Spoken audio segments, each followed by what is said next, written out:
Hey Ty, this is Jason over at Bayer Motor Company in Comanche.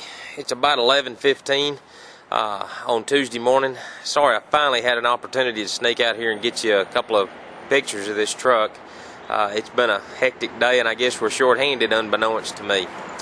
What you're looking at there is the 06 Dodge 2500 crew cab. I would call it a quad cab, crew cab. You see those doors are going to open the correct way. But it's a short wheelbase, four-wheel drive. It's got 142,000 miles. The truck's got a lot of eye appeal as you're walking around it. It's what they call a Lone Star edition. All that's going to do is just going to pick up some extra badging around on the truck. The old boy has put some nicer tires and wheels on the truck. I can tell you right now, Ty, you're going to need tires. What's here has got a little bit of tread left.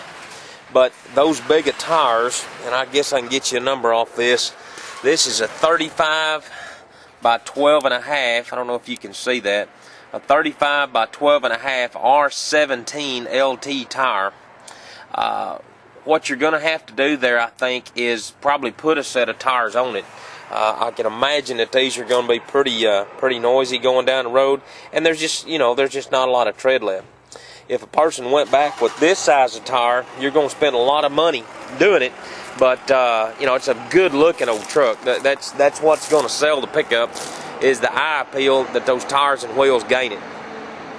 You can see it's got the Nerf bars right there on both sides, and then it's got a Frontier front-end replacement grill guard and front bumper. It has a matching Frontier rear bumper. That still allows you to use your factory receiver hitch. Ty, we have not laid a finger on the truck. Old boy traded it in last night at about 7 o'clock. We have not touched it, hadn't detailed it, hadn't done a darn thing to it. And I mean, it is clean as a pin. It needs to be washed on the outside, but as far as that goes, the truck's got a lot of eye appeal all the way around. You don't see any dings, dents, scrapes, or flaws on the truck. There's that rear bumper. And it's an SLT with a cloth interior.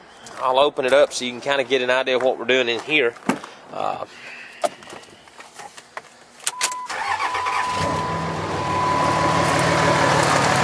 will open that hood, get a better look at it, but power windows, power locks, and a power driver's seat. Does have the keyless remote entry. He did put a brake control in the truck. There's my back seat. It's not overloaded with room back here. There's enough room that, if four people were going, from Norman to Oklahoma City, it ain't gonna be bad. 30-minute drive, something like that. If you're gonna go a long way, if you're gonna go from where y'all are to where I am, you'd hate to be one of the people in the back seat. But there's a fair amount of room back there. I don't know why we've got two tires back here in the back of the truck. I guess you're going to end up with two spare tires. Again, I can't think of the logic there. The truck does not have a gooseneck hitch in it. And as you can probably hear, it's got a pretty loud exhaust system on it. I raised the hood a while ago. It is a 5.9 engine, and it's got some kind of a power thrust on it. Some sort of looks like an air intake system. There's your 142,500 miles. All the rest of it's power windows, power locks, CD player, nice radio, that sort of thing. Dodges, I guess they're going to have the four-wheel drive shift in the floor. And then they're going to tell you what direction you're heading and what the temperature is outside, right up here in this little driver info center. I don't know there it is. We're heading south and it's 36 degrees in Comanche. But I'm going to kill this thing and raise the hood so you can kind of get a look at what I'm talking about there.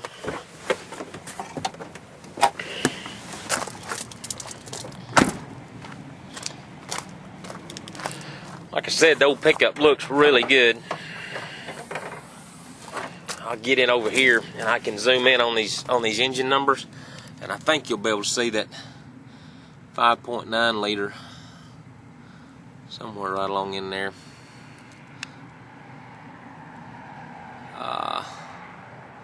I'm going to see if I can see it. I saw it this morning, but there it is right there at the bottom, that cubic inch displacement. Cubic inch displacement 359. It's a 5.9 liter. But I guess they're all, again, I'm not a big Dodge expert. I guess they're all a 24 valve. Again, Ty, we hadn't laid a finger on this truck. This is this AEM brute force intake system. I guess it's going to get a little bit more air, and that's where you're going to get a little bit more power. But you know, those trucks seems to run out solid. I mean, as far as that part of it goes, I don't think you'd, you know, I mean, if you're looking for the 5.9 and the crew cab and all that, I mean, it's a sharp looking rig. I think there'd be a ton of resale on no pickup. You know, I mean, if you fool around there and bought the truck and drove it a few years, boy, lots of folks like this 5.9. Nobody likes the 6.7. I think it gives trouble. It doesn't get the right fuel mileage and that sort of thing. So the 5.9 should have a pretty good value from here on out. But anyway, I'm going to wrap this up now, and hopefully this is kind of give you an idea of what we're talking about. It'd be one of those things. I'm very capable of bringing this thing to you. If you wanted to swap something in, you certainly could. Oh, I'll run those numbers up on it, and I'll give you a breakdown of what those are. But I think you're going to end up and buy this truck for somewhere in the 21.5 range. Looking at the NADA book and all, I think that would allow you a lot of room to spend some money on those tires.